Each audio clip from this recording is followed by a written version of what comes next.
Okay, friends, welcome back to the Trapper Creek checkpoint here. We're now right at 3:20 p.m. in Alaska. Day 2, Willow 300, 2020. And we have teams coming in. We have teams that just got checked and they're just getting ready to park. So let's go visit with them. And we have teams that have been here for a while. So your teams that have been here for a while, Nic Petit right here. Right next to him will be Rilye Dyche. And then, whoa. Oh, that's interesting. Yeah, there we go. We got Jeff King. We have Will Rhodes. That's the first 4 teams. Then Hunter. And now we have the twins in. A whole sea of blue coats. Here we are. And our Turning Heads kennel mushers in. Right on. Great job. So Travis and Sarah back home. Here's your crew right here. And there's the vets working away. Hunter Keefe just came in. There's Jesse. And so Hunter's team, that's Reddington, right here out of Knik. And then your top 4 right here. Nick should be getting ready to go here soon. And then all these guys just came in. So we're getting them all on one feed. There's the Berrington twins, Anna and Kristy right there, working on their dogs. And looking real good. Look at that sea of booties over there in the middle. Just a whole sea of booties. There are some mushers who are working on loosening up some dogs. Seeing how they run after resting for 4 hours. We think Nick's going to do about 4 hours here, which should put him leaving pretty soon, actually. I think he's hit the 4-hour mark, or they're close to it. There's Andy right there, looking good. He's pointing out how nice the dog teams look there. Andy was our special guest at Sheep Creek, so go back a couple of feeds, and you'll see Andy explain kind of the inner world of mushing. How'd they look coming in, Andy? I actually missed them. I was doing handler duties and gathering the supplies I need for this checkpoint. Which happens, right? And all those supplies now are, let's see where they are. So we have... Fault. I was a little delayed with the supplies because we were taking pictures of the teams going by down the road. So I know. I was wondering if you... doing a little marketing. I wondered if you were, because I was keeping an eye out for the truck. I was talking to the owner of the Vita station here, and he said, we were wondering where you guys were. Yeah. We were trying to find the teammates. So anyways, we brought down their standard supply bag, which includes like 3 different flavors of snacks, anything from chicken to beef to fish. Chicken, these white bags, you can see Anna's got one next to her red sled, and Kristy's got one on this side. There's also kibble in there. There's also the mushers goods, which is probably some dry socks, some dry gloves, another neck gaiter. Are these all made by Mrs. Pohl, your mom? Neck gaiters are. I recognize that one. Yeah, my mom made 20 of them for me for, when I did one for each checkpoint, so I had a fresh one every day. It was wonderful. Thanks, Mrs. Pohl. Bag? I don't know.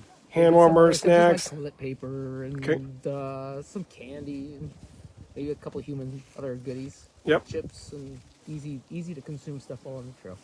Great, and look at these vets are working right there with Kristy. Anna's on the left this time. Anna, okay, so Anna right there. She's up with her straw bale. Okay, there you go. So Anna's right there with the vets working on some dogs. Kristy's over here getting her straw all doled out. And then I'd also like to point out Kinsey. She's Kinsey's the handler. This is her first exposure to distance sled dog racing. She's done a little bit with some sprint dogs. Okay. Just for small recreation. She's got 4 dogs of her own, more of house dogs. Wow. She's trained them to run in front of her bike, and so it kind of reminds me how Kristi and Anna got started. You know, they used whatever dogs they had to play with, but Kinsey is really absorbing lots of the details that are associated with distance mushing, being exposed to all these other mushers out here in this race. There are a lot of details too, right? So look out for her name in a couple of years if she gets the bug. She really may be doing this if she can come up with the resources to do it. Wouldn't that be super cool to see? Yeah. Now, I'm going to guess that because Anna and Kristy are related, that they can make one gigantic booty pile in the middle and pick them all up, and they all go back to you to wash at home anyway. Yeah, we'll dry pick out the good ones and reuse them for training runs. Okay, that makes sense there. So folks at home, all the booties that come off, of course, they have to go on pretty tight to protect the dog's paws, and also that can decrease circulation. So there is Not that tight, Kale. Well, some folks do put them on pretty darn tight. Oh, we're perfect. And some all folks eyes are are done. Yeah. And so what we have there then, oh man, my gimbal's a little bit off kilter right now, and it's trying to put a little shadow there. Okay, here we go. We moved our position a little bit to get you a little different view, and try to get that signal boosted up a little bit. So you're looking at the Berington twins, Seeing Double Sled Dog Racing. They just came in. And then we have our awesome handler, Musher from Turning Heads. Let's go back up so you can see out of Seward, Alaska. Super fun kennel to go on a glacier tour with. Travis Beals, Sarah Stokey, and their crew. Okay, you got different dogs getting walked around. Different folks doing different things. This is Husky Homestead right here. Jeff King's handlers. They got a nice little situation. Look at them. We got a little nap. Oop. Let me get down there. Little nap going on. That's nice. So for Husky Homestead fans, they've been resting real well. And then all the new teams in over here. Nic Petit is working right now to see how all the dogs are doing, how their attitudes are. And he's going to be pulling out of here first with a pretty significant time lead, unless he has some big issue over the next 125 miles. Nick should be able to repeat his victory here. He has a very swift moving team. It's very hard for anybody else at this particular distance to kind of match those numbers of speed. He's also very efficient, so he does get rest. So when he's at a checkpoint, he's very efficient, and then he does get, time to close his eyes and rest a little bit. So the Vitus gas station here in Trapper Creek is our host. Thanks so much to them, and they do allow an area for mushers to take a break and get some shut-eye. So really appreciate that. If you're just joining us, you're now day 2, afternoon, about 3:30 p.m. here in Trapper Creek, Alaska. We're 175 miles into the race.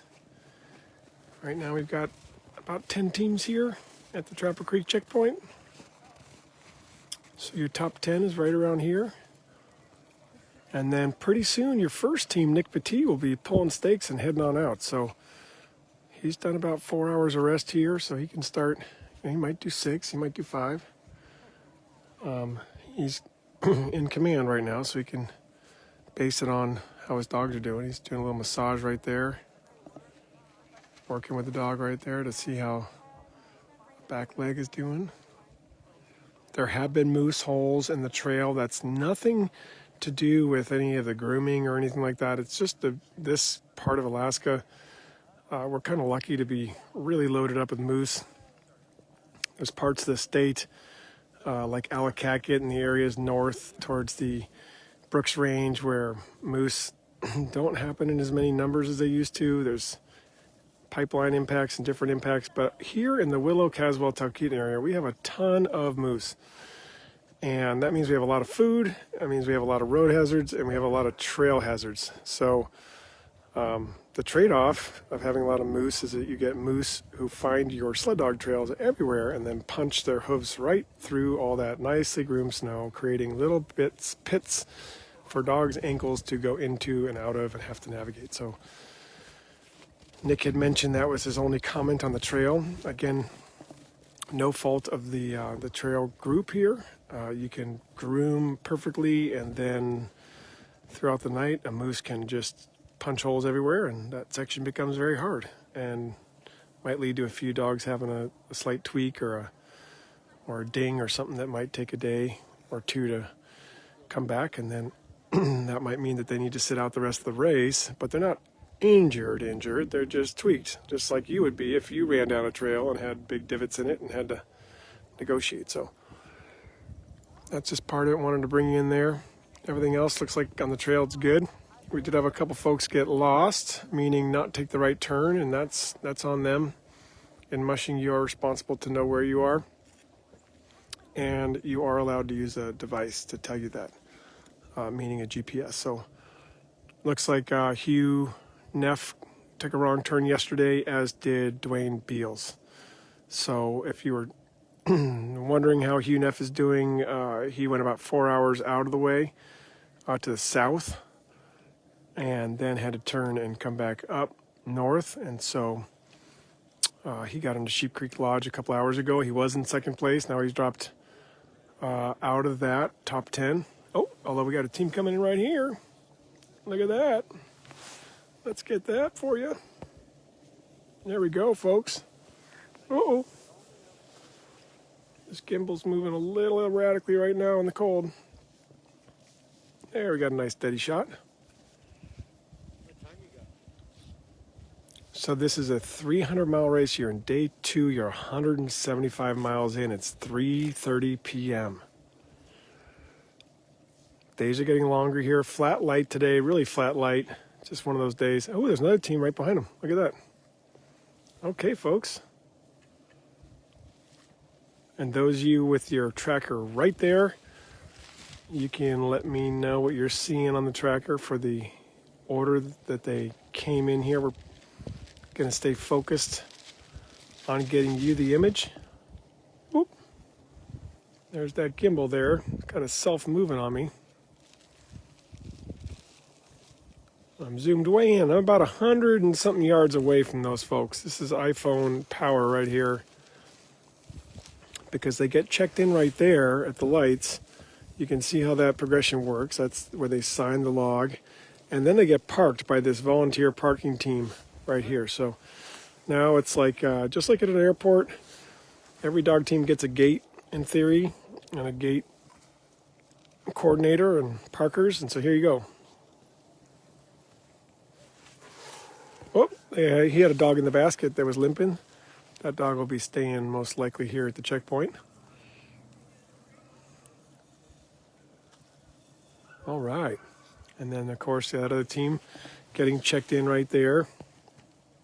They just got through their signature gear check process, making sure they have their vet book,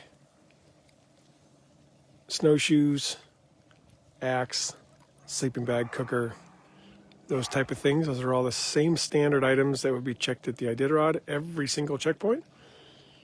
You have to be ready to take care of your team between trails. Looks like they have a little tangle up there, maybe with the lead dogs, getting that sorted out there before they enter their traffic control pattern. You can see them all wiggling around out there, all frisky. Yeah, the Alaska time zone, folks. We are an hour before Pacific up here. We used to be 4 or 5 time zones as a state. That's how big the state is. But they lumped it into one nonsensical time zone. So in any part of Alaska, you're supposedly in the same time zone, more or less. I think I have that right. If I don't have that right, somebody can let me know. Hopefully that's Eric Kelly back there.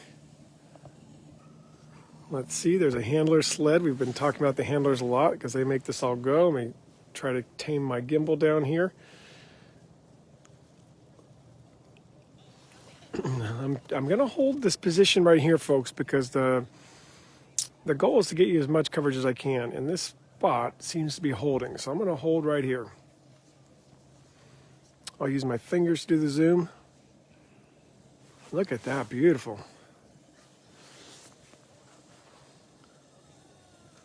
And another sled in, another dog team going through its wind down, hook down, water down, bed down, feeding. It's great to see. So you're just a sea of quiet dogs here.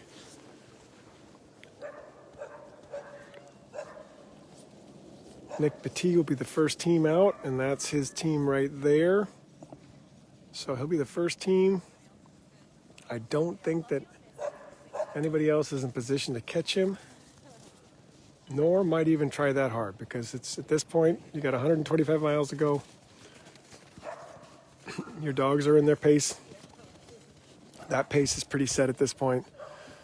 generally between 8 and 10 miles an hour for the top teams. You can see that on the tracker. And so if you just do the math, if everybody's nice and steady, then they'll come in a similar order. This race isn't really long enough to make big moves like Iditarod and that kind of thing. This is more of these 300 miles are really where Nic Petit has figured out the formula for the way his team likes to run and the speeds that they can achieve. So they're snacking again, more snacks, shakes, wiggles. They're starting to wake up. You can tell they've been napping for 4+ hours now. And their bottles or bowls of water right there. Right next to them, Rilye Dyche out of Fairbanks. Right there, BIP 27, right here, Will Rhodes with the pink blankets that Brenda put on. Right here, Jeff King and Husky Homestead. Right next to him, Hunter Keefe. Right next to him, we have Turning Heads Kennel. Right next to them, we have Seen Double Kennel, 2 of them, Anna and Kristy. And then down the line, looks like Kelly just came in. Eric Kelly, our good friend and neighbor. So I know his family's always watching and supporting and helping. So if you're an Eric Kelly fan, he's come a long way in some years. There's a nice example of a sled with all the gear on it. Some of you probably know I live in Colorado part of the year where I spent 25 years. And I have to always explain to people there that we have these sleds, these pull-behind sleds available everywhere. You can buy them at Safeway, at the supermarket, at Sportsman's Warehouse, at everywhere. And then I go down to Colorado and I can barely find a pull-behind sled for my snow machine. It's a huge pain in the butt. Whereas up here, they're everywhere because we use them, because we're hanging out on lakes and we're going places and you got to drag your stuff. So there's a good example of a jet sled right there. Just wanted to get that off my shoulders and bring you into some of the lower 48 differences. If you're wondering what's different, is up here you can buy a sled anywhere because you need it. And apparently in the lower 48, that's just not that important anymore. I like these little small sizes. I like mid sizes. Oh, we got a dog team, folks. Okay, so whoever can help me with the tracker, let me know who's coming in next. We don't have some electronic message board here that puts up big scores or anything like that. It's all, we rely on you all to let us know when I'm out here. And somebody just asked what part of Colorado. I have had a life between Rico, Paonia, and Lake City and Ridgeway, Western Slope for 25 years. So I have homes in Paonia and Lake City. I'm very lucky. But I used to work at the Rico Theater Cafe. If anybody's ever been there, you know that was a super cool place above Mesa Verde on the way to Telluride. That's a happy team, except for my gimbal. Again, I apologize, folks. It's got this quirk right now in the cold where it's trying to lock on something, and so it's moving on its own. But there they are. They're not quite ready to settle down yet. Oh, there's the gimbal again, trying to adjust itself, which I don't need it to do. Just stay, be a machine. There we go. In fact, you know what? I'm going to go ahead and turn the gimbal off and just hold the phone because I don't like when you guys don't get a perfect shot. So let's kill that.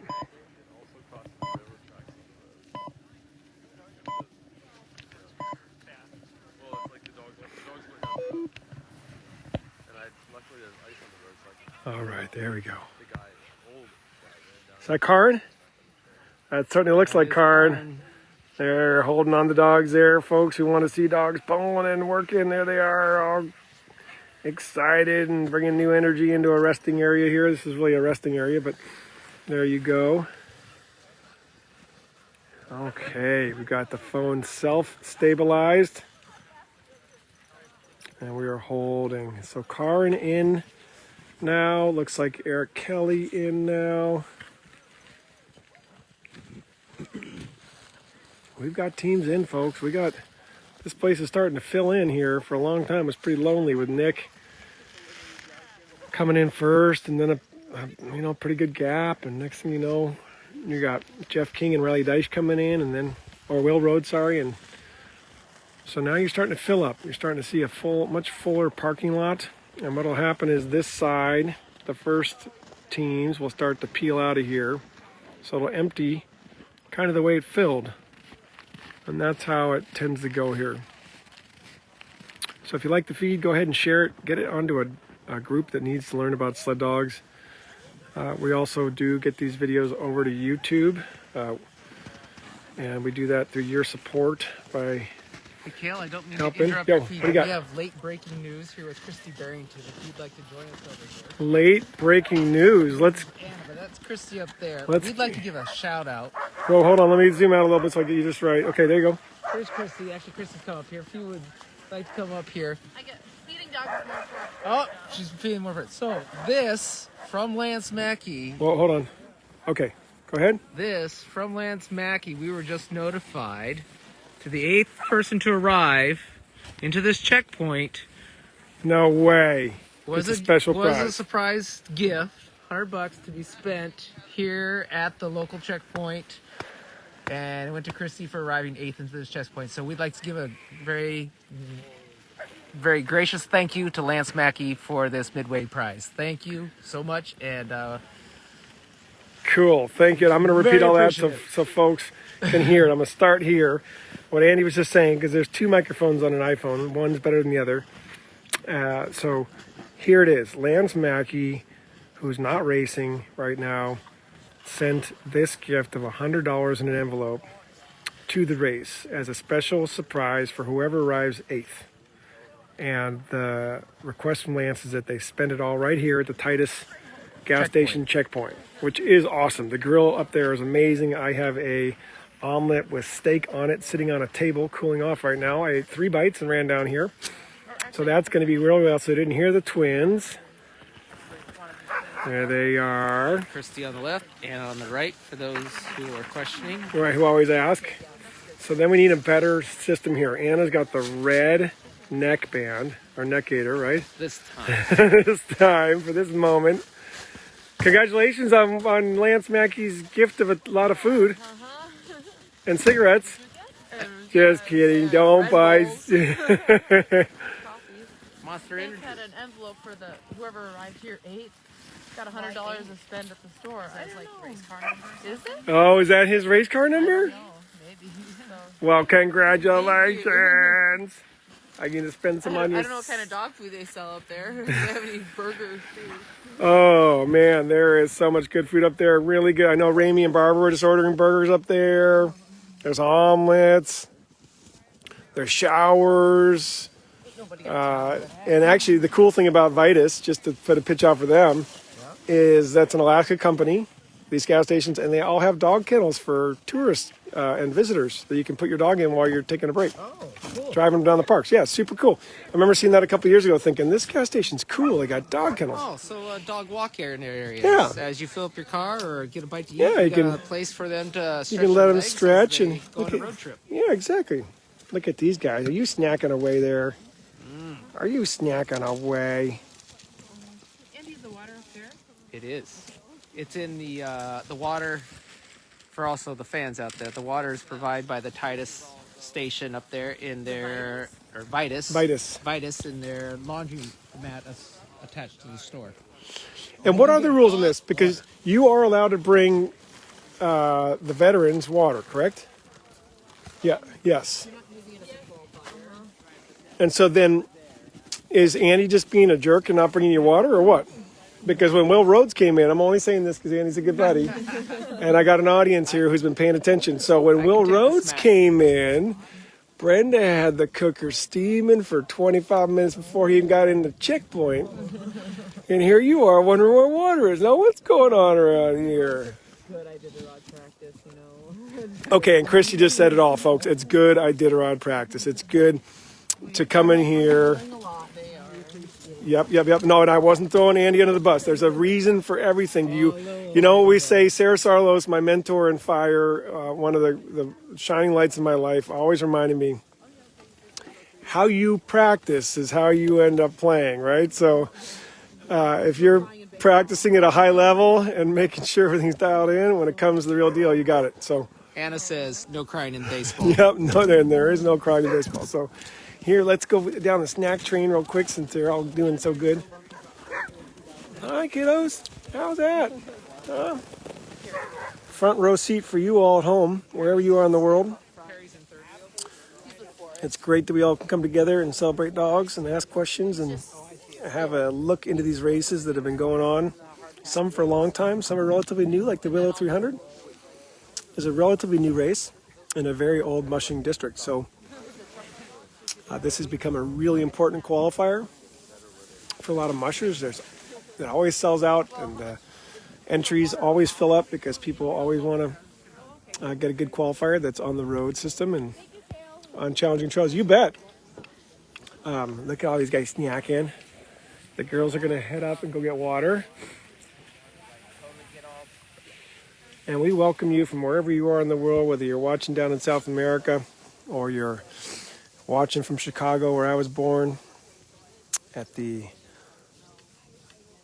Northwestern Hospital and lived there for some years.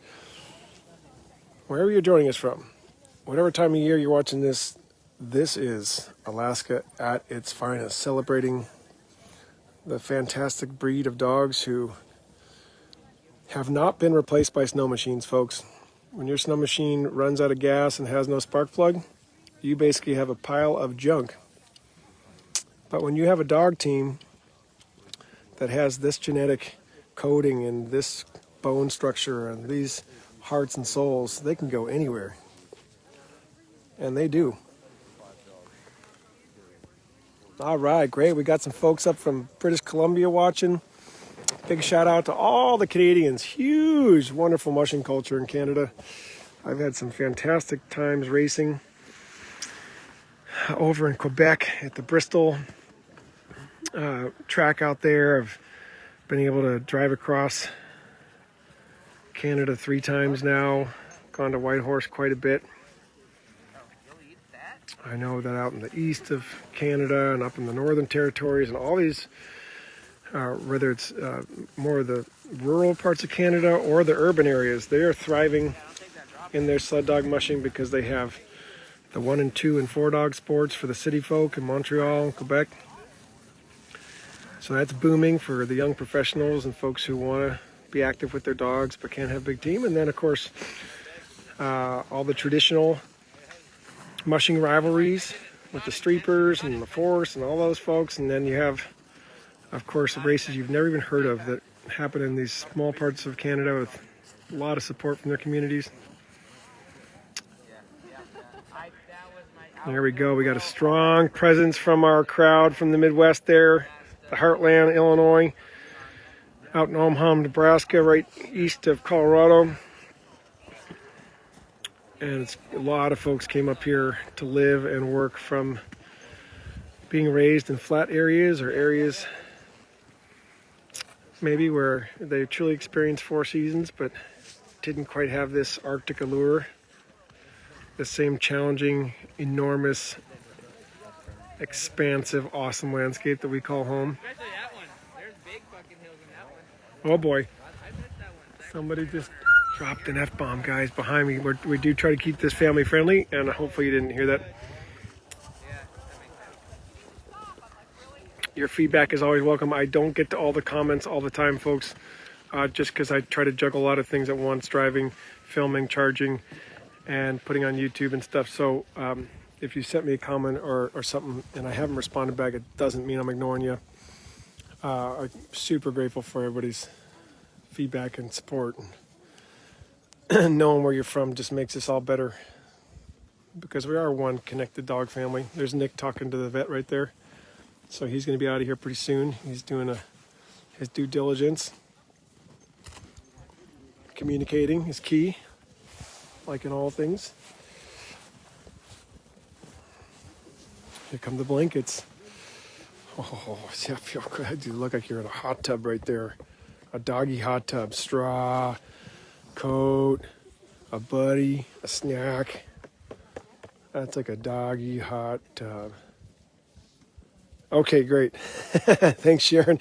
Yeah, that was pretty far away. You know, these funny things about these smartphones is I've been using them over the years trying to figure out what the best way to bring you all a feed. And these iPhones have mics on both the front and the back, and sometimes they move. It'll shift. You can hear if somebody's nearby me, it'll shift from front to back or what have you. My solution's always to try to spend more money and get newer phones. So I'm preparing to do that here shortly. So I'll be using some of your support of the feed doing that. And then of course we found a way to spend a lot of money on phones over the last 5 years at the Alaska Dog Center. I think we have 6 of them. And the goal is to bring you right here with these phones. Quality lenses, good batteries, and then FirstNet service. So we have AT&T FirstNet, which is a priority bandwidth service. So even if the feed cuts out, it's still trying to get you the most it can. Look at you, gonna resettle down there. You're gonna resettle down. You're gonna resettle down.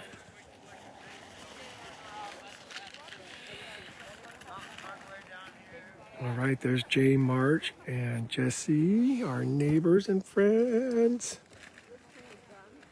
They're hanging out right there with Hunter's team, visiting.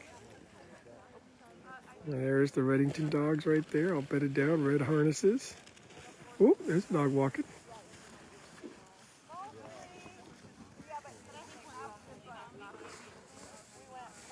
Some dogs are still waiting on straw. Some dogs have a lot of straw. It depends on the timing of when they got here and the order when things get done. So there's a vet working away.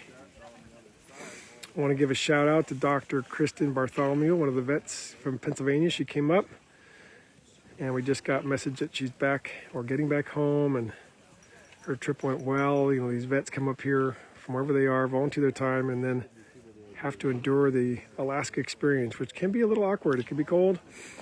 Sometimes it's hard to have good warm feet on this ice. You sometimes need double boots and different combinations that maybe you've never had to try back home wherever you're from. So I'm really proud of the vet team. It's always nice when we find out that we didn't break them. There's Travis Vanderhoof and his family right there looking at their dogs. I met them at their home in Wisconsin a few years ago on a sales trip. And they said they're moving to Alaska, and here they are. They've been living up near me now for a couple of years. It's super cool to see people living their dreams, making the big change. It's harder up here in certain ways, if anybody's wondering. So what's the difference between mushing in Wisconsin and mushing in Alaska? Well, in Wisconsin, you can buy a pound of rendered beef to feed to your dogs for probably 35-40 cents a pound. And up here right now, it's about $1.50. Down there, a bag of commercial dog food might be $35-$40. Up here, it might be $50, $60, $70, depending on which one you're buying. So right there, if you're looking at 35 dogs, your cost might be 30 to 40% higher. That could be $5,000 to $10,000 a year difference. So there is a significant difference, but of course, then what's the trade-off? So up here, you are in the dog mushing capital of the world, Alaska, and there is no parallel really on the northern continent. Of course, there is the Scandinavia region and Russian regions and northern Canadian regions, but I don't think any of them have quite the international allure. Probably more human beings on planet Earth want to come to Alaska than just about anywhere else. Just the nature of the magic up here and the Serum Run and Togo and the sled dogs and the gold rush and the history of the Great Land. So you do have this incredible culture here, these incredible genetics, trails that have been run on for years and decades. And of course, we are the Arctic. So we have snow, we have dark, we have cold, and dogs like all those.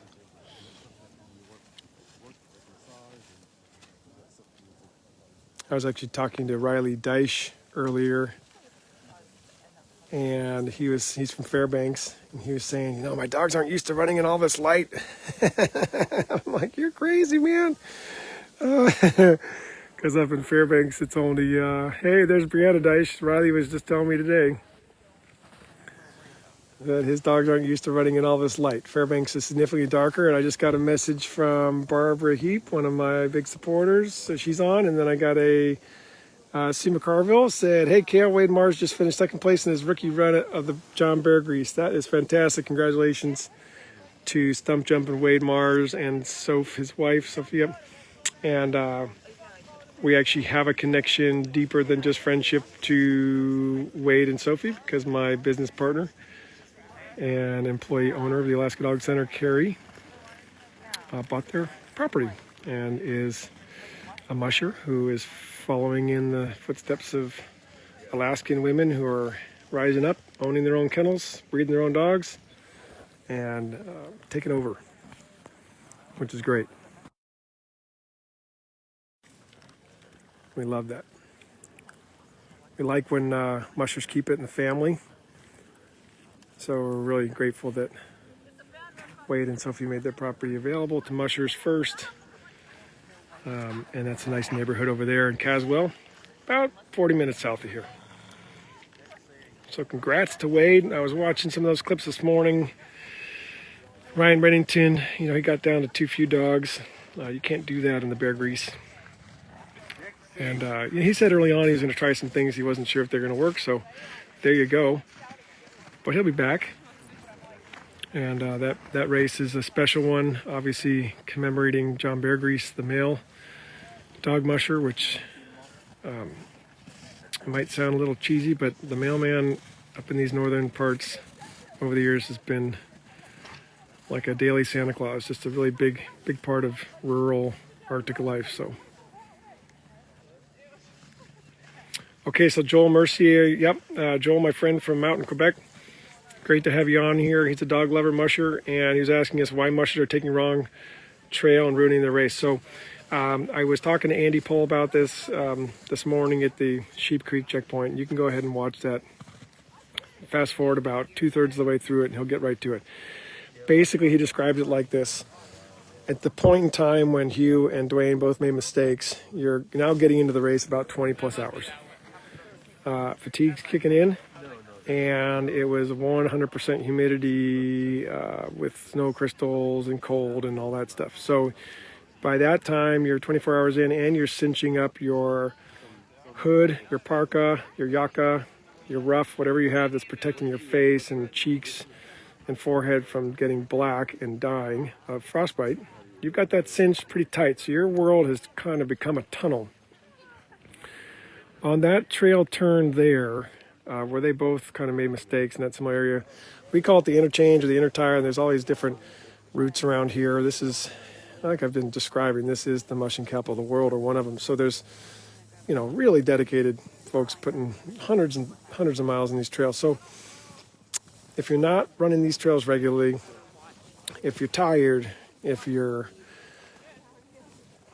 rough is kind of tunnel visioned you and you don't look up at the right time and you're not tracking yourself on a GPS tracker, and your dogs are excited and they go ahead and just miss the turn, or you miss the turn, or whatever it is, and they keep trotting along and your pace is nice and maybe you're dozing off or maybe you're just taking in the northern lights, whatever it is, who's to tell you you've gone the wrong way, right? Is your phone going to ring? Is somebody back home, calling you in? You're not going to run into anybody because you're going the wrong way. So you're not going to run into you're not going to catch anybody. So I hope that answers your question. That certainly explains at least what I know. And then we'll probably have an answer from Hugh. I can't imagine it's anything other than, I missed a turn. I just missed it. And, famously, Nic Petit was in position to win Iditarod 2018 and missed a turn 700 miles in. And that cost him the race. So, and more. Not just the race, but, there was a lot of trauma around that psychologically and for his dog team. And they were working really hard. They were in their prime. They were winning everything up and down. And it was his time to win Iditarod. And wrong term cost him the race. So there's probably countless stories like that. This is not a chaperoned event as much as there's a ton of support when you get into a checkpoint like this with the vets and the parking crew and everybody. When you're out there, and that's what this is supposed to be, a wilderness expedition with dogs, where you're learning certain lessons over again and learning other lessons for the first time. So I bet you Hugh's kicking himself. He had a really charged up team with the Northern Whites of Jim Lanier. And they were second place, cranking right along. Plenty of dog power left in that team for days. They're used to running 1,000 miles. And I'm sure he's kicking himself because he knows if I just used a GPS or somehow figured it out sooner, I could have turned the team around, gotten on the trail, and been right in here. And he would have been right in those first 4 teams probably if he had been able to turn it around sooner. So, yeah. It's a heartbreak, I think, but also a lesson learned. I mean, I know. Remember, there was a whole two-way device issue with Iditarod, and are they allowed to have GPS, and are they allowed to have text devices, and are you allowed?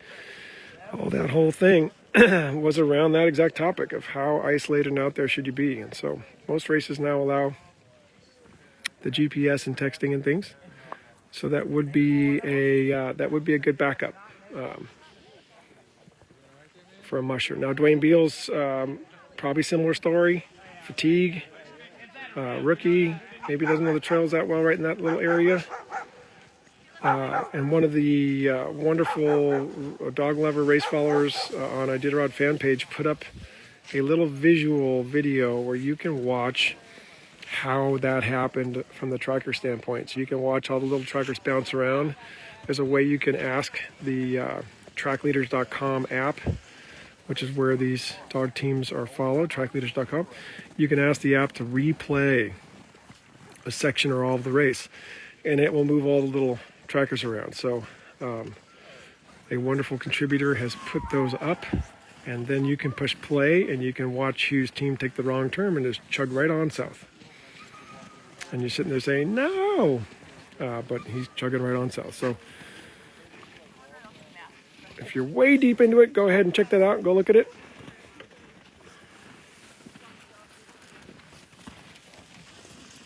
Okay, so the twins really are doing this the hard way. They are going up and getting water. They are walking down with their water before they start watering.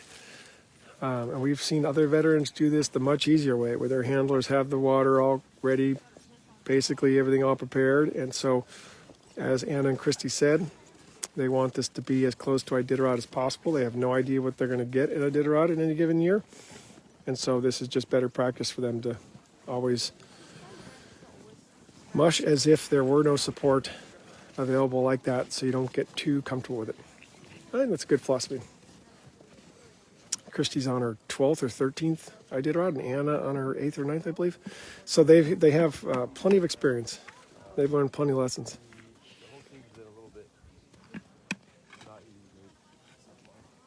There we go. Look, we got some kiddos. It's always nice to see. Look at that handsome dog right there. Oh, you're beautiful. Sitting right there all proud. Yeah, you look good. Look at that big old chest. Uh-huh. You have the strength of many dogs. And look at you keeping an eye on your team, huh? You're just a little lead dog and make sure everything's good. You're feeling responsible still. It's neat to check out the different dog personalities. Remember, lead dogs are the opposite side of the sled, so the sled's way down here. There's your wheel dogs down here, and then your lead dogs are at the front. So there's a good example of dedication, vigilance, keeping an eye on the team, making sure, keep an eye on the boss too, the musher. All the other dogs are more or less down, getting their snacks. Yeah, you guys get your snacks?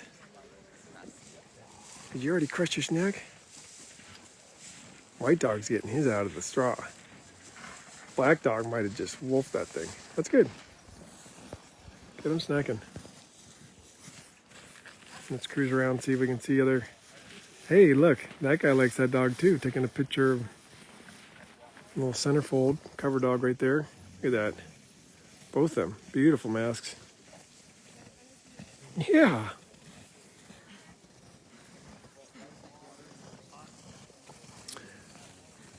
So for those of you who watched the start of the race, yesterday morning.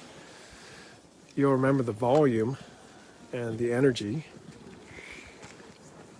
of all these dog teams. And now we're in a different phase of the race. We're 175 miles in. These dogs know to rest. We want this to be a restful place. And sometimes when kids are around or what have you around, two of the dogs will start sounding off and get everybody else started. And it's kind of a, just one of those things where they only have so many hours that they can chill. Let's let them chill, right? Yeah, there's some good looking dogs out here, huh? Oh my gosh, the water chore is now complete. Kristi and Anna have hiked to the water and back. What's that? I'm excited you guys have water because we get to see your process here. I told the audience about the different containers and different sizes and styles. These are the black to-go containers that were famous. I think Martin Boozer bought like thousands of them a couple years ago. And so a lot of people have those. And then there's buckets. Here's some buckets. Those guys have paint buckets or ice cream buckets. Somebody's eating a lot of ice cream. There's nice. We saw white dishes. We've seen black dishes, round dishes, metal dishes. And what we're going to do is we're going to run this feed until this battery just dies out. And then there'll need to be a full recharge of the phone and everything like that to get it back up to ready. Here we go. There's some snackage. There's the CN double team. Great Instagram from Anna and Kristi if you're collecting good kennels to follow. The Beringtons have a really nice style of posting and telling you about how they feed and what type of charity events they do. They were teaching school kids not too long ago. Their sister Kat helps out. Andy, of course, helps out. Aaron, their handler, helps out. Anna and Kristi have appeared in National Geographic and different magazines like Filson advertisements and all that kind of stuff. So Polaris. So you'll see their faces around. Delivery, food time. So let's go check out what this is. That's looking good. You're gonna crush that. Are you gonna crush that? Are you crushing that? There you go. Nice little soupy, kibbly, yummy. I'm gonna dance around yours a little bit and then get to it. There you go. Ooh. Okay.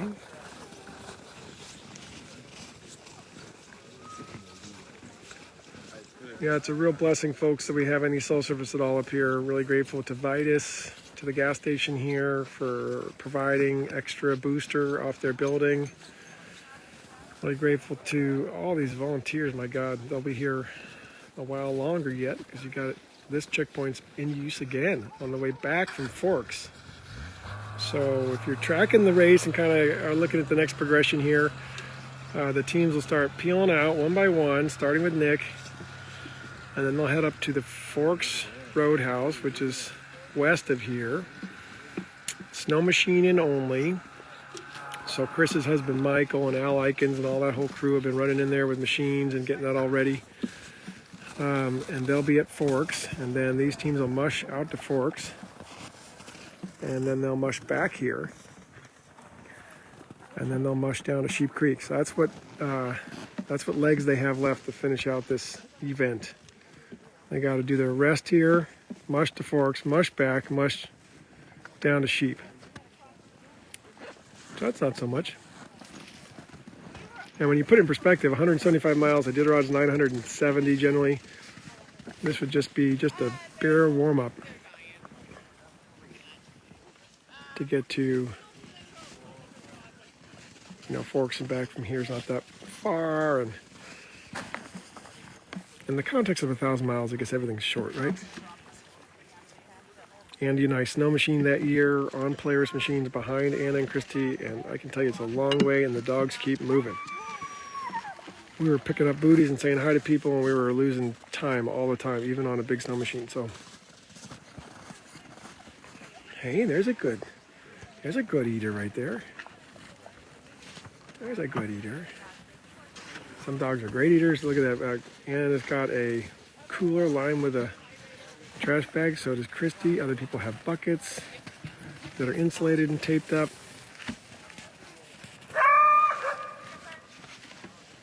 Oh boy, that's the Mackey's team over there. So they're going to be able to go here soon too.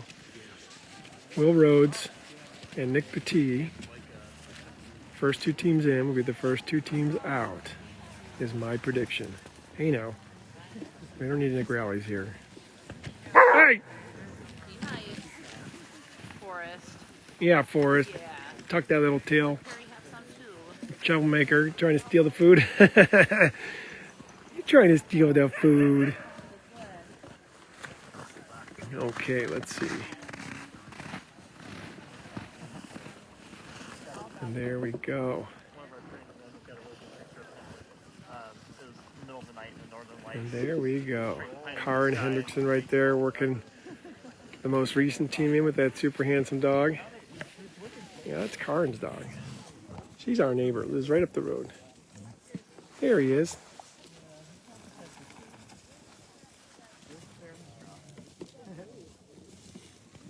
Getting there. Oh yeah, you want to mark that straw, right? That's yours, right there. You own that. Uh-huh. You let them all know. Your straw. Mine. Karin Sled right there. Yeah, I saw the matching one. Look at that, just beautiful. Them separately.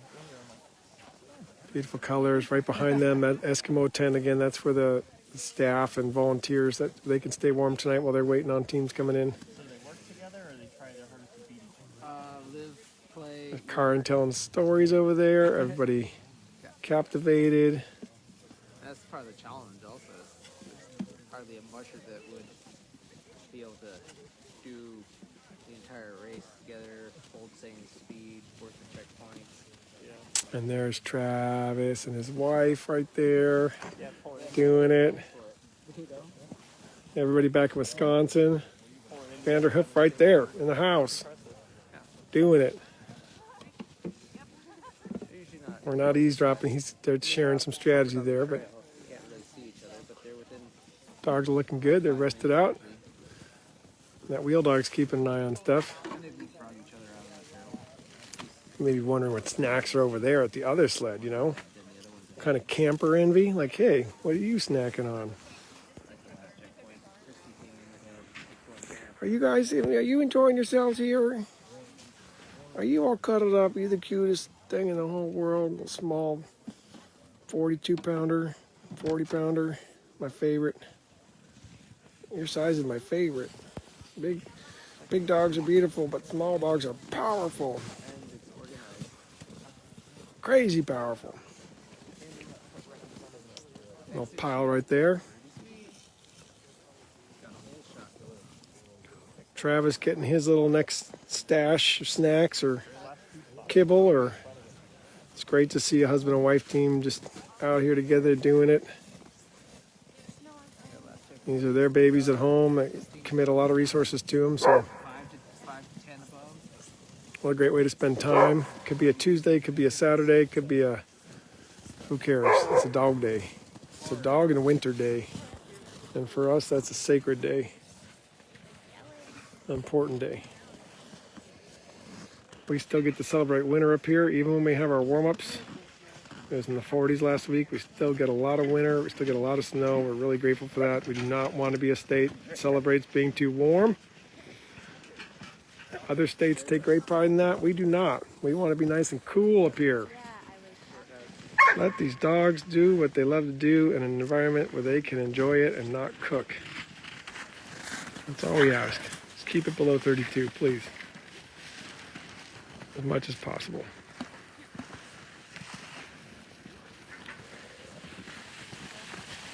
All right, there's Andy checking on the wheel dogs there, giving them a couple kisses. Did you guys get your snacking in? You didn't eat much now, did you? Some dogs don't. Some dogs That's their third helping. Oh, is that thirds? Yep. Okay, we're on thirds now. For crying out loud. Yeah, so that's the third Third snack. helping Got here. Pretty full bellies. Yeah, you know, you're right, because there's meat in there. That changed from being a kibble more to medium. Yeah, so now we've got a little extra.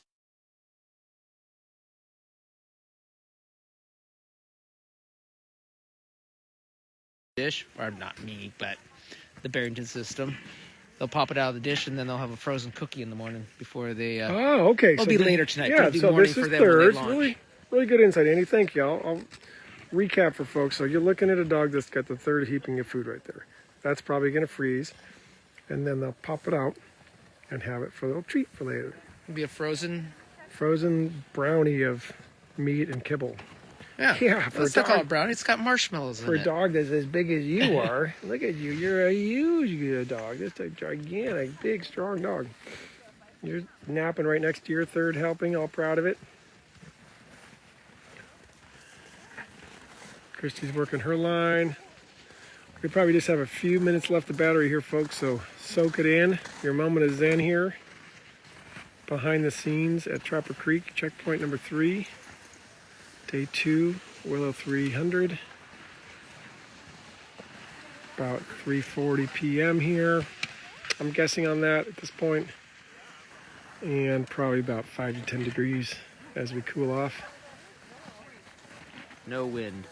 No wind at all, Makes right? Such a difference. I mean, No in the wind. Midwest, it's when these ladies are from Wisconsin, so anytime you go to weather report, it feels like weather reporters I find it hilarious. Wind chill reporters all the time. You hardly ever hear on our local news about wind chill. You hear about real temperature. Right, that's true. And, Good so point. it's a little different. A little different than your Midwest wind and what have you, but We do get wind. we do get it. Okay, let's see what Anna's got. If we can zoom in and see any of her big time monster handsome boys. He's a big. Look at that dog. Good boy, Randy. Look at Randy. Hi, Randy. You're a little cover model, aren't you? Beautiful body on that dog. Ears. Yeah, we're getting in chill mode. Oh, and then we got a dog that's come all the way back for some extra TLC. That's Perry in the back. Terry? Perry with P. Perry. Hi, Perry. Perry's hanging out with Mommy back there. More buckets coming down. People coming and going. People walking around. It's a very common 3-dog turn before you lie down. Yep, you got to do your Except for spin. He's got to figure out what he's doing. Which direction you're going to go in and which line you got. There you go. You got to figure it out. Dogs get good at managing their line. They know how to do this. We do not accept loose dogs in areas like this.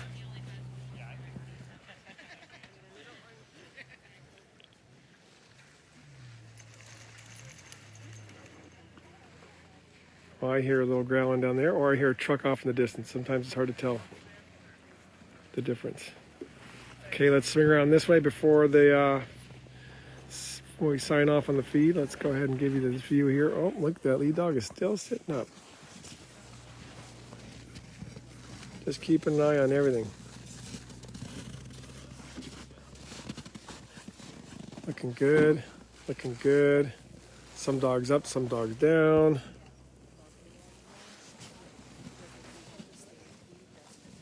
Our cutie right here still sleeping beautifully. Yeah, is that nice?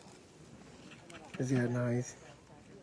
Here's another example You of remind our me of team being all overserved the good. food. Oh yeah, overserved. These dogs are being overserved some food, so they'll nap and sleep next to it, and probably when they get up, ready to go, They'll snack some more. They'll probably chomp on a nice frozen cookie of kibble there. And so that's what Andy's talking about. There's a little extra food there that'll freeze up, and then as these dogs wake up, and that's overfeeding. That's extra, extra, extra, extra. And then as they wake up from their nap here, they'll start having the ability to just reach over and chomp it, like maybe snack a couple of little nibbles. Look at you. Yeah, there you go. Thanks for giving us your face. Some people are overserved in the bars. These guys are overserved on the trail. Got to make sure they have plenty of nutrition, right? Oh, does that feel good? Yeah, you stretch that. Oh, God, that feels good, huh? And this guy just needs to figure out, okay, it's my time to go down on the straw. My time to go and rest. Oh, here we go, another vet. So again, folks, share the feed. Let us know where you're from. Tune in tomorrow. Tune in whenever we go live here. Check out YouTube. Take your dog on a new adventure. Look at your dog in a new way. Follow other mushing events around the world. There's lots of 1 and 2 and 4 dog. There's freight, agility, all sorts of wonderful things in Europe. There's long distance canocross events through the mountains. There's all sorts of events. I've been to a lot of them over the years and raced in Italy and Poland and Germany and Sweden and Norway and had a great time. So the world is open.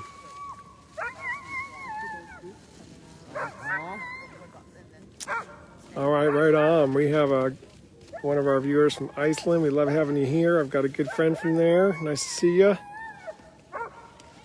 There's a couple mushers outside of the main city in Iceland. I met while at a world championship, actually. And it was great. We had a nice chance to talk logistics about how they get food.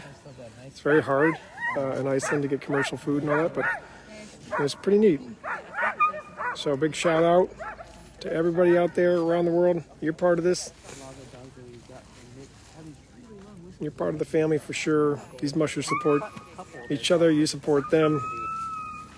Find a way to sponsor a dog. Help out. Help bear a little bit of the burden of this type of high level of care. There's a lot of people's hard-earned income tied up into this. And little bitty donations help out a lot to the mushers and sponsorships and things. They go a long way. So we encourage that. We know it benefits the people who do it because they feel connected. And boy, oh boy, what are you guys doing getting all excited here? Is that Jeff King getting ready? Or is that next door one? Let's see whose dogs are all starting to stand up here. Yeah, that is Jeff. So Jeff's getting serious here, folks. He might be pulling an Iditarod move here. He's going to take less rest than Nick, and you're right here to be able to witness. Hopefully we have enough battery keeping us together. Yep, this is going to change the game a little bit. There's Jeff King, Husky Homestead, 4-time Iditarod champion, pulling out first here, folks. That doesn't mean he's ahead. There's always time involved. Time's a mysterious thing in sled dog races, but Nick has had more rest and was here sooner, so think about that as you do the math. Nick's right there. I wouldn't say this is psyching him out at all, but I bet he's thinking about it a little more. So there you go. What a cool little move here. The main hook has been taken off the lead dogs. They are standing up. His handlers do have them ready. Jeff is working his line right now. That's him in the blue coat, Jeff King. One of the most well-known mushers in the world.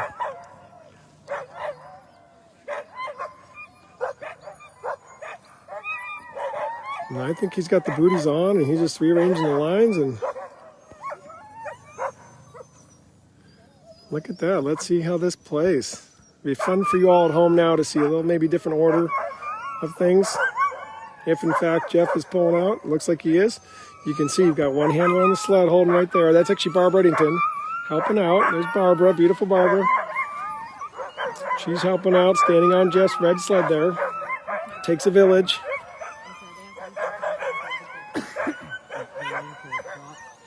They're starting to get fired up. Wow, folks, how exciting. You have a King team heading out to Forks Roadhouse here in just a minute.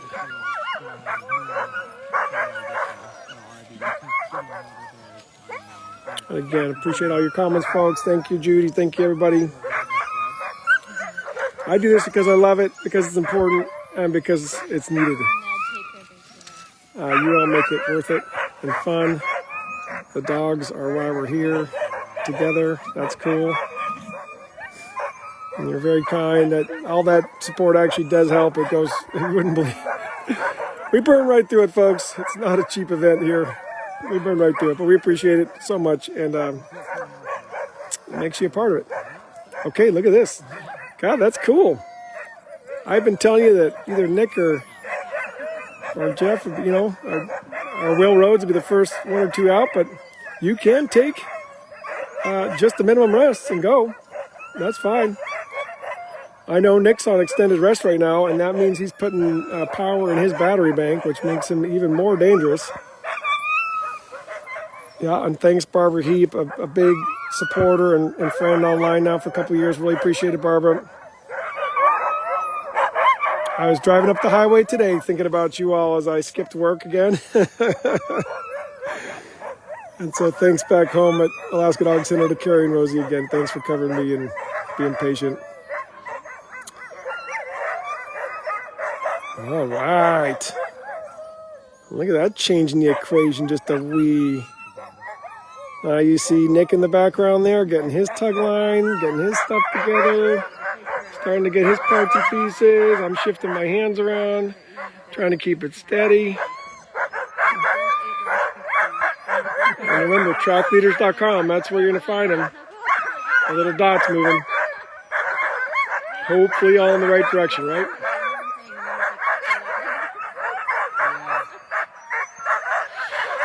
So let's see. Jeff has his handler holding right there. And he's...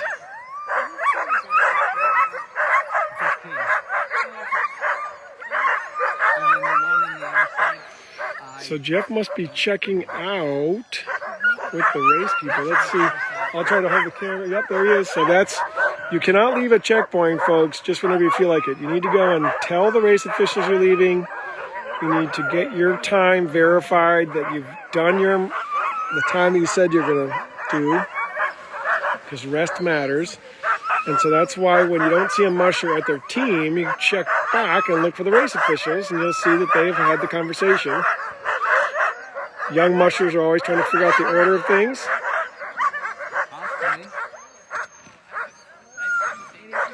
All right, so Jeff is going to be looking like the first team out of here. I think he's getting his wheel in position right now.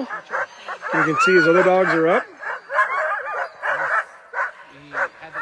Great question, Billy. I'll get the purse numbers here in a bit. Not sure exactly how it plays out. Sometimes those change towards the end depending on if they get last minute stuff. Oh, yeah, you two are pretty fired up there, huh? You guys are pretty fired up. They're their own best cheering squad. Look how calm the leaders are up there. Big shout out to Husky Homestead. Great social media, great tour operation in Denali. Really, really great people that I've met over the years.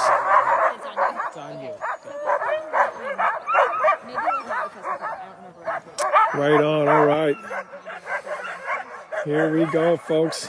First out of Trapper Creek. We're playing the... Okay, so right now, Nic Petit has been here longer. And he's built up... Wow, okay. We do have Will Rhodes and Nic Petit came in before Jeff. So they are clearly taking longer rest. Oh, that dog almost got the boss's butt. Yeah, you try. You get the boss's butt. How's that smell? Smells like daddy, huh? Or Jeff King may be behind. Look at that. He's going to take a little picture. You might see that later. Oh, there we go. We got a leaper there. We got a leaper. A full leaper.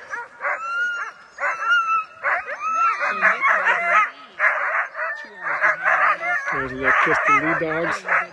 4-time Iditarod champion Jeff King right here. You're watching a legend. We don't know how many more years Jeff will be mushing, but it's great to see him out right now. It's great to see the elders, the older guys, the old champs out here.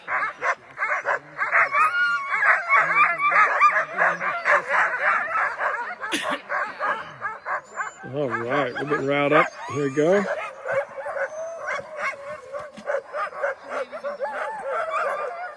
He might be just counting down 1 or 2 more minutes or whatever it is. There's Jessie on her phone.